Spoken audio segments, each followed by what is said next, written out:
అందరికీ నమస్కారం. నేను మీ అడానారాజు. తెలంగాణలో బీఆర్ఎస్ పార్టీ ఓడిపోయిన తర్వాత కేసీఆర్ గారు చాలా కాలం ఫామ్ హౌస్లోనే గడిపారని చెప్పుకోవచ్చు.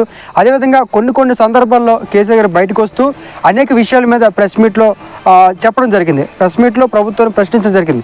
అదేవిధంగా తెలంగాణ భవన్లో కూడా కొన్ని సందర్భాల్లో ప్రెస్ మీట్లు పెడుతూ ప్రభుత్వం మీద విరుచుకుపడడం కూడా మనకు తెలిసిన విషయం. అయితే కేసీఆర్ గారు ఈసారి అంటే సంవత్సర కాలం తర్వాత ప్రభుత్వ వ్యతిరేకతను అంతా కూడా కూడగట్టుకొని ప్రభుత్వ వ్యతిరేకతను అంతా కూడా ఏకం చేసి ఖచ్చితంగా ఈసారి కాంగ్రెస్ సర్కార్ అదేవిధంగా రేవంత్ సర్కార్ మీద ఖచ్చితంగా పోరాటం చేయడానికి కేసీఆర్ గారు అన్ని యొక్క వ్యూహాల్ని సిద్ధం చేసుకొని పోరాటానికి సిద్ధమయ్యారని కూడా మనం చెప్పుకోవచ్చు. ఎందుకంటే గతంలో కూడా మొన్న జరిగిన ఎమ్మెల్సీ ఎన్నికల సందర్భాల్లో కూడా కేసీఆర్ గారు ఎక్కువగా బహిరంగంగా ఎక్కడ పాల్గొనలేదు. ఎందుకంటే ఎమ్మెల్సీ ఎలక్షన్ తర్వాత మాత్రమే కేసీఆర్ గారు ప్రెస్ మీట్ పెట్టారు తప్ప ఎమ్మెల్సీ ఎన్నికల ముందు కూడా కేసీఆర్ ఎక్కడ ప్రెస్ మీట్ పెట్టలేదు. కాబట్టి కేసీఆర్ యొక్క ఏదైతే ప్రభుత్వం మీద వ్యతిరేకత కావచ్చు, లేకపోతే ప్రభుత్వం ఏదైతే ఇచ్చిన గ్యారెంటీలు ఏవైతే ఉన్నాయో అవి అమలు కాలేని విధానాలు కావచ్చు, వీటన్నిటిని కూడా ప్రభుత్వ వ్యతిరేకత అదేవిధంగా ప్రభుత్వాన్ని వ్యతిరేకించే వ్యక్తులు ఎవరైతే ఆ రాజకీయ సంబంధించిన పార్టీలు ఏవైతే ఉంటాయో వాటిలో అందరితో చర్చించి ఒక రాజకీయ వ్యూహం పని మాత్రమే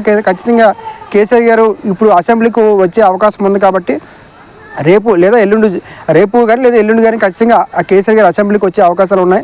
అదేవిధంగా ఏదైతే ప్రభుత్వ వ్యతిరేకత వచ్చేంత వరకు కేసీఆర్ గారు ఎదురు చూసి ఖచ్చితంగా ప్రభుత్వ వ్యతిరేకత బలంగా ఉంది అనే విషయం గమనించిన తర్వాత కేసీఆర్ గారు ప్రభుత్వం మీద భారీ స్థాయిలో అంటే పోరాటం చేయడానికి సిద్ధమయ్యారో మనం చెప్పుకోవచ్చు. అదేవిధంగా ఈ మధ్యకాలంలో బీసీ కులగణ అంశం ఏదైతే ఉందో కులగణ అంశం మీద కూడా కాంగ్రెస్ పార్టీ సంబంధించిన అంశాలు ఏవైతే ఉన్నాయో బీసీ కులగణ అంశం ఏదైతే ఉందో ఇది తెలంగాణ రాష్ట్రంలో చాలా చర్చనీయ అంశంగా మారింది. కాబట్టి ఈ కులగణ అంశం మీద కూడా కవిత గారు మాట్లాడడం జరిగింది. అదేవిధంగా హరీష్ రావు గారు కూడా మాట్లాడడం జరిగింది. కాబట్టి బీఆర్ఎస్ పార్టీ కూడా బలంగా స్టాండర్డ్గా కులగణ అంశం మీద కాంగ్రెస్ పార్టీ మీద విరుచుకుపడడం జరిగింది. కులగణ అంశం అనేది సరిగ్గా చేయలేదు అనే విషయం కూడా బీఆర్ఎస్ పార్టీ సంబంధించిన కీలక నాయకులు ఎవరైతే ఉన్నారో హరీష్ రావు గారు, అదేవిధంగా కేటీఆర్ గారు, కవిత గారు ఇలా చాలా సీనియర్ నాయకులు కూడా విరుచుకుపడడం జరిగింది.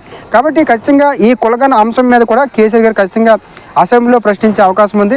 అదేవిధంగా రైతులకు సంబంధించిన అంశాల మీద కూడా కేసీఆర్ గారు బలంగా ప్రశ్నించే అవకాశం ఉంది. కాబట్టి కేసీఆర్ గారు సంవత్సర కాలం ఎదురు చూసిన తర్వాత ఖచ్చితంగా ప్రభుత్వం మీద దీర్ఘకాలికంగా పోరాటం చేయడానికి అన్ని యొక్క వ్యూహాలని సిద్ధం చేసుకొని అదేవిధంగా రాజకీయ సమీకరణలు కావచ్చు, రాజకీయ నాయకులతో ఇతర పార్టీలతో కూడా సంప్రదింపులు చేసి ఖచ్చితంగా రేవంత్ సర్కార్ మీద అదేవిధంగా కాంగ్రెస్ ప్రభుత్వం మీద కేసీఆర్ గారు పోరాటం చేయడానికి సిద్ధమయ్యారని కూడా మనం చెప్పుకోవచ్చు. కాబట్టి రేపు లేదా ఎల్లుండి కేసీఆర్ గారు అసెంబ్లీకి వచ్చే అవకాశం ఉందని సమాచారం. కాబట్టి అసెంబ్లీలో కేసీఆర్ గారు చేసే ఏదైతే ప్రసంగం ఉంటుందో లేదా ప్రభుత్వాన్ని ఏ అంశాల మీద ప్రశ్నిస్తారనే విషయం మనం ఎదురు చూడాల్సిన అవసరం ఉంది. కాబట్టి ఖచ్చితంగా కేసీఆర్ గారు సంవత్సర కాలం ఎదురు చూసిన తర్వాత కాంగ్రెస్ పార్టీని అదేవిధంగా రేవంత్ సర్కార్ని ఏ రకంగా ఎరకాటు పెట్టే అంశాల తెర మీద తీసుకొస్తారని మనం ఎదురు చూడాల్సిన అవసరం ఉంటుంది. Thank you.